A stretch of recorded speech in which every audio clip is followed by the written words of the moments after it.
Good morning, my dear students. Today I am going to explain the story Iswaran the storyteller. Storyteller means a person who just narrates a story and tells a story to someone else in order to entertain.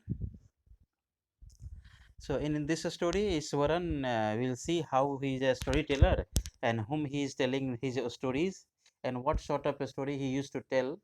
Uh, this is the narrator who is narrating about a person whose name is Ishwaran and who used to just tell him stories.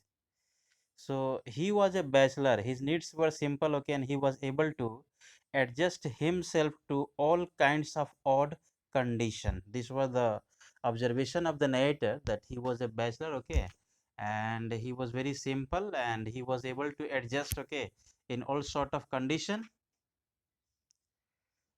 whether it was an ill-equipped, okay, circuit house or a mark sheet, a canvas tent in the middle of a stony quarry. But one asset he had was his cook, Iswaran. So this was the narrator, and who is talking about the Iswaran, who was working as a cook, okay. So, and at the same time he keep on telling stories for the narrator.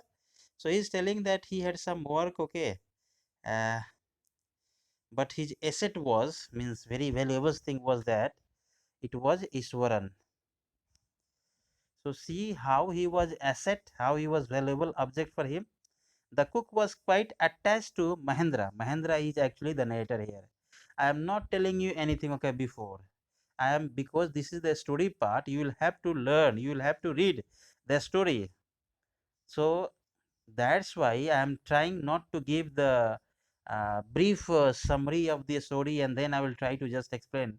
I am just telling you to read, okay, and try to understand the story. In this way, you can enhance your language.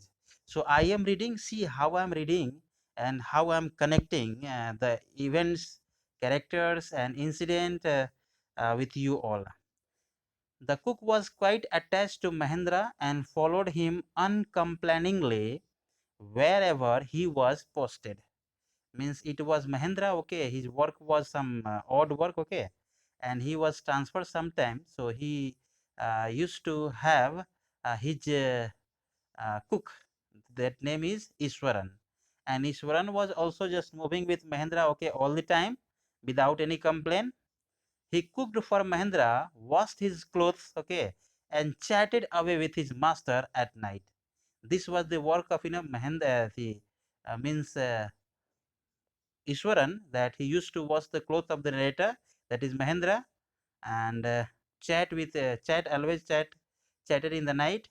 He could weave out endless stories and anecdotes on varied subjects. This is his merits. This is the merits of Iswaran, that he can just think of, okay, any kind of a story. Weave means just make of his own story. This shows that he was a very talkative kind of man. He was a very, a kind of a fictional man, okay, a fantasy man, that he keeps on thinking all the time and makes some story in order to entertain his master, that is Mahendra. Iswaran also had an amazing capacity to produce vegetables, okay, and cooking ingredients seemingly out of nowhere in the middle of a desolate landscape with no shops visible for miles around.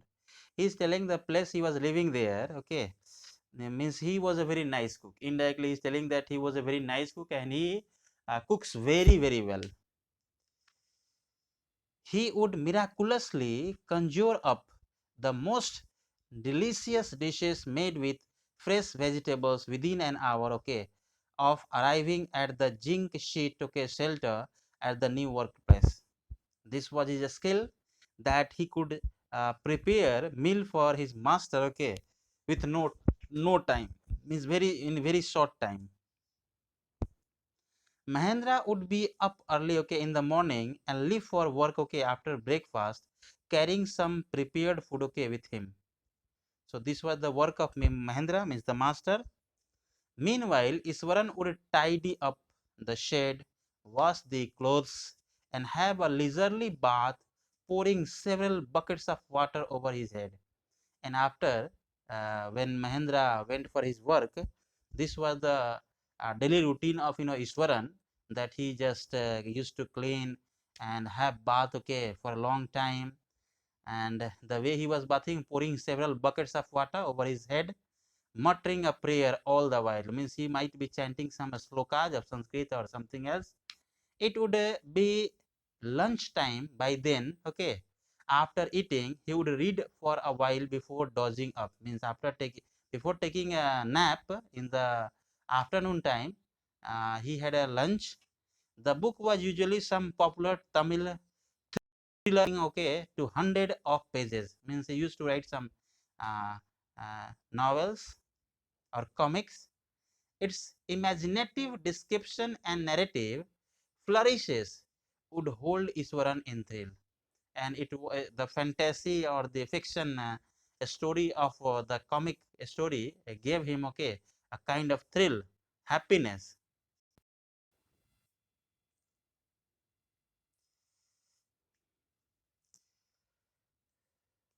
It would be lunchtime by then. After eating, he would read for a while before dozing off, means before taking nap. The book was usually some popular Tamil thriller running to hundreds of pages. Its imaginative, descriptives, and narrative flourishes would hold Iswaran in enthrall.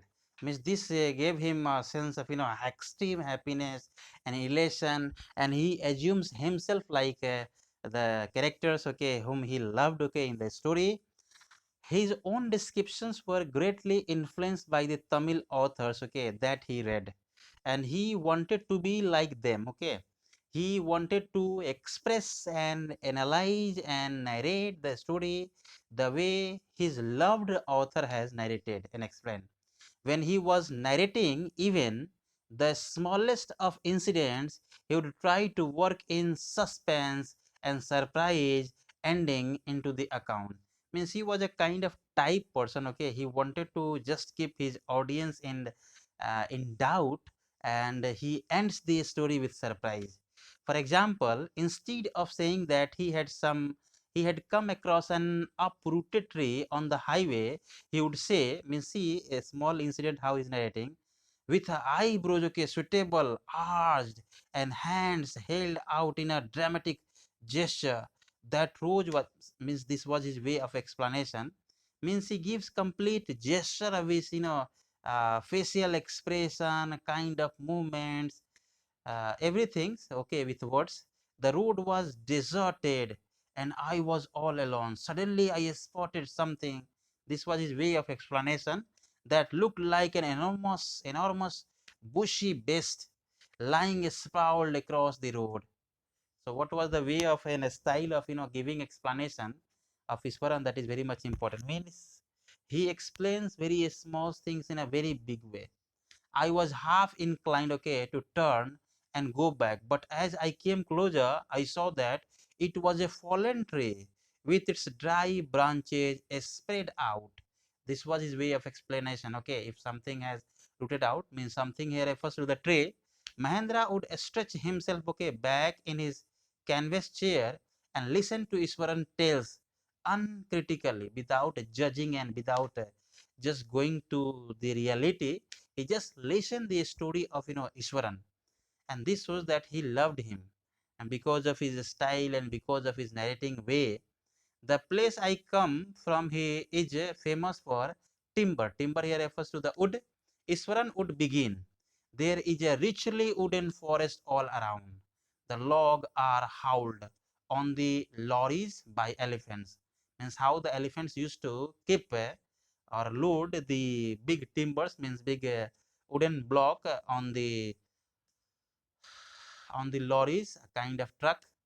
They are huge, well-fed, okay, beasts. Now he's giving explanation of uh,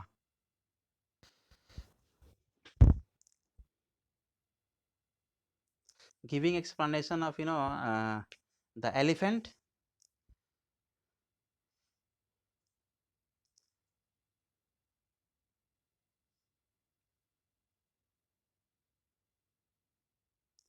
The log are hauled the lorries by elephants.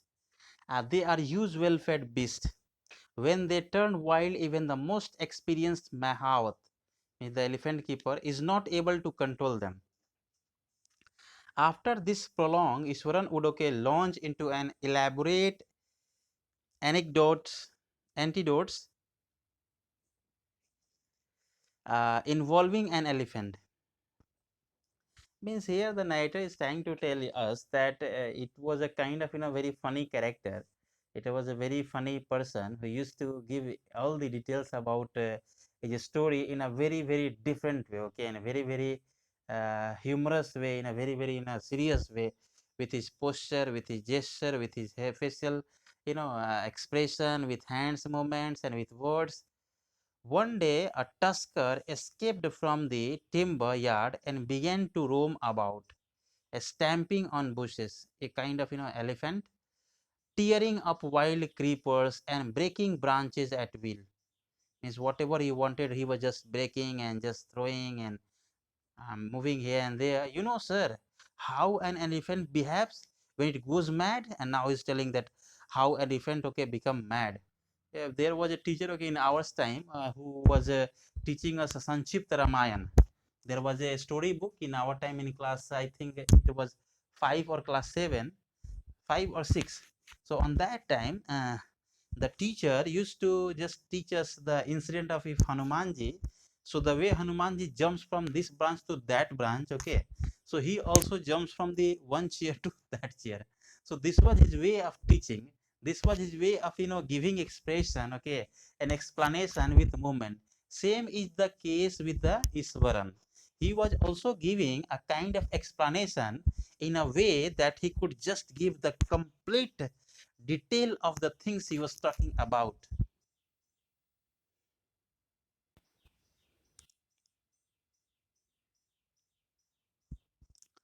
Iswaran would get so caught up in the excitement of his own story that he would get up from the floor and jump about. Means he was also jumping just like a mad elephant in order to give the excitement of the elephant or the madness of the elephant, stamping his feet in emulation of the mad elephant. Means the way elephant just tear and just move in anger. The elephant reached the outskirts of our town, breaking the fences down like matchsticks. See the similarity, He's telling that he just uh, breaks the branches of trees and root out the small plants just like he was breaking the small matches, the sticks of small matchsticks.